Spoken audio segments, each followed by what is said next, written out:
สวัสดีครับวันนี้จะมาแกะกล่องรีวิวแล้วครับลำโพงตัวใหม่ของเรากันยี่ห้อนี้คงไม่เป็นที่คุ้นเคยสักเท่าไหร่นะแต่ว่าเนื่องจากดูจากดีไซน์แล้วคิดว่าน่าจะดีนะครับเพราะว่าเป็นขอบยางด้วยแล้วก็วูฟเฟอร์อะไรต่างๆดูค่อนข้างจะงานดีนะฮะเนี่ยยี่ห้อนี้ครับ RS นะครับนี่เลยเขาปั๊มไปเลยว่า Made in China นะฮะมาจากจีนในส่วนของตัวซีรีส์นะครับที่เขามีอยู่จะมีทั้งหมดนะฮะ3รุ่นด้วยกันนะครับก็คือมี4นิ้ว5นิ้วแล้วก็6นิ้ววันนี้เราเอา6นิ้วมาก็คือ RS 601ตัวนี้นะครับในส่วนตัวนี้นะครับเป็นลำโพงนะครับแกนร่วม2ทางนะวอยคอยนะครับก็เป็นขนาด1นิ้วทั่วไปนะไม่มีอะไรแตกต่างแม่เหล็กนะฮะใหญ่นะครับ13ออนเลยนะครับเขาใช้เน็ตเวิร์กนี้ค่อนข้างที่จะดีนะฮะก็ไม่รู้ว่าจะดีเป็นยังไงบ้างเดี๋ยวเราต้องทดสอบเสียงดูนะครับทวิตเตอร์นะฮะขนาด20มิลนะครับเป็นแบบซิลโดมหรือว่าเป็นผ้าไหมนั่นเองนะครับหลังจากที่เราดูสเปคเบื้องต้นไปแล้วนะเดี๋ยวเราจะมาดูที่กล่องนะครับว่าในกล่องนี้ให้อะไรมาบ้างนะครับกล่องก็เป็นวัสดุทั่วไปธรรมดาครับไม่ได้มีอะไรนะเดี๋ยวดูภายในกล่องว่ามีอะไรให้บ้างนะครับนอกจากลำโพงแล้วดูที่กล่องไม่มีอะไรแล้วนะครับสายก็ไม่มีให้มีแค่ลำโพงอย่างเดียวหนักมากเลยนะครับให้ดูที่ตรงนี้ทดสอบก่อนวอยไม่เบียดนะครับเป็นกระดาษนะครับขึ้นรูปนะขอบยางขอบยางแข็งนะน่าจะให้โทนเสียงมาย่านเสียงกลางนะครับแม่เหล็กนะใหญ่นะแล้วก็งานดีมีการหุ้มในส่วนตัวแม่เหล็กมาด้วยนะครับก็แค่งานดีนะครับโดยทั่วไปนะครับงานดีอยู่นะก็ขั้วนะครับเป็นขั้วเล็กขั้วใหญ่เดี๋ยวเรามาทดสอบเสียงกันดูดีกว่าครับว่าจะเป็นยังไงบ้างนะครับ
โอเคครับจบไปแล้วนะฮะสำหรับการทดสอบตัวลำโพง RS นะครับ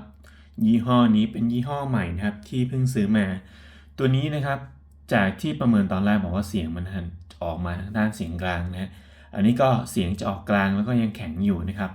เนื่องจากว่าตัวขอบตัวนี้อย่างที่แจ้งไปนะขอบยังแข็งนะครับขอบไม่ได้นิ่มครับแต่ว่าก็ยังถือว่าให้เสียงที่ค่อนข้างที่จะครบนะฮะแล้วก็ค่อนข้างจะดีทีเดียวกับราคานี้นะครับราคาเนี่ยไม่ได้แพงเลยนะฮะก็ราคายังไม่ข้ามไปพันเลยอย่างเงี้ยราคายังอยู่ปนเปี้ยนอยู่600 700ประมาณนี้นะครับ500เนี่ยก็อาจจะเห็นได้ถ้าเมื่อไหร่ที่ร้านจัดโปรนะฮะก็ถือว่าเป็นลำโพงทางเลือกอีกตัวหนึ่งนะฮะที่ค่อนข้างจะดีทีเดียวนะครับ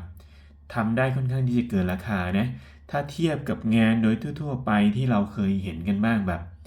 ยี่ห้อที่ทำ OEM อะไรเงี้ยบางทีงานยังไม่ได้ดีเท่าขนาดนี้เลยนะครับ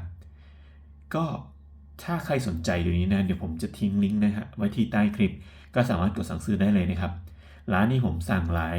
ลายตัวแล้วนะครับก็ค่อนข้างที่จะทำราคาค่อนข้างดีแล้วก็ส่งไวด้วยนะครับก็ร้านนี้ก็เป็นเขาเท่าที่ดูโปรไฟล์ในร้านเขาก็เป็นร้านขายเครื่องเสียงอยู่แล้วนะครับถ้าใครอยู่ในละแวกนั้นก็ไปใช้บริการได้นะครับโอเคครับขอบคุณมากนะครับสำหรับการติดตามและการรับชมสวัสดีครับ